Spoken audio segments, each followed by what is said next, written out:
زندگی کا total Spain 70-80 سال ہوتا ہے. بقول جان ایلیا کے کہ ہم بہترین، امیر ترین، خوبصورت ترین اور ذہین ترین ہونے کے باوجود ہمارا المیہ یہ ہے کہ ہم ایک دن مر جائیں گے. ہمیں یہ سوچنا چاہیے کہ ہم تمام دنیا کی نفرتیں ایک دوسرے کے ساتھ اسی دنیا میں چھوڑ کے جائیں گے، اور جو ہم جس اولاد کے لیے بہت زیادہ کرتے ہیں وہ اولاد ہمیں تھوڑے دن بعد دیوار پہ لٹکائے گی، اس کی اولاد ہمیں اسٹور میں رکھ دے گی، اور جب چوتھی نسل آئے گی تو ہم گاربیج کر دیے جائیں گے. ہماری دنیا میں اتنی ہی حقیقت ہے اور اتنی ہی حیثیت ہے. میں دعوے سے کہتا ہوں کہ اس محفل میں بیٹھے ہوئے 10% لوگوں کو بھی اپنے دادا کی شکل یا پردادا کا نام یاد نہیں ہوگا. یہی کچھ ہمارے ساتھ بھی ہوگا.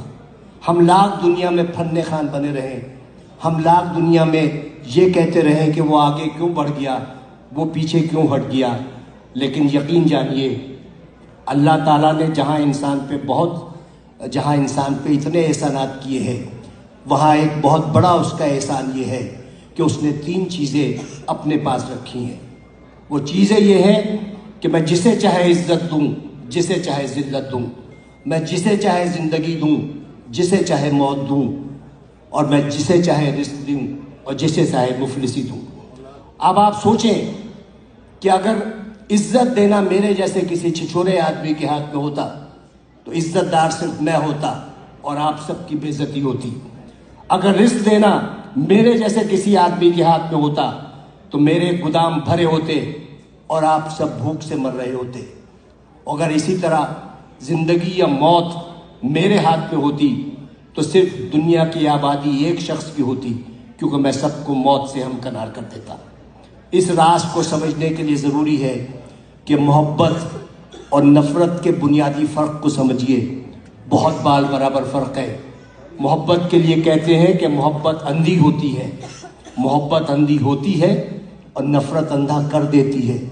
محبت چونکہ پیدائشی طور پر اندھی ہوتی ہے، لہٰذا وہ جینے کا ہنر جانتی ہے، اور نفرت کے سفر میں آپ آدھے وقت بینا ہوتے ہیں اور باقی وقت نابینا ہوتے ہیں. تو انہی شاہراہوں پر جس پر آپ محبت کا ہاتھ پکڑے دیوانہ وار چلے جاتے ہیں، نفرت کی آگ میں جلنے لگتے ہیں اور اپنی ہی لگائی ہوئی آگ میں بھسم ہو جاتے ہیں. تو نفرت کا کوئی اسکوپ نہیں ہے. آئندہ آنے والے وقتوں میں آپ کی نسلیں یہ یاد نہیں رکھیں گی کہ آپ نے کتنے لوگوں سے نفرت کی، لوگ یہ یاد رکھیں گے کہ آپ نے کتنے لوگوں سے محبت کی. لوگ یہ نہیں یاد رکھیں گے کہ آپ نے کتنے لوگوں کا راستہ روکا، لوگ یہ یاد رکھیں گے کہ آپ نے کتنے لوگوں کا راستہ بنایا.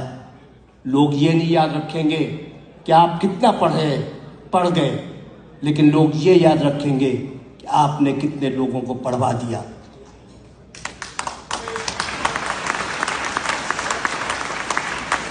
یہ وہ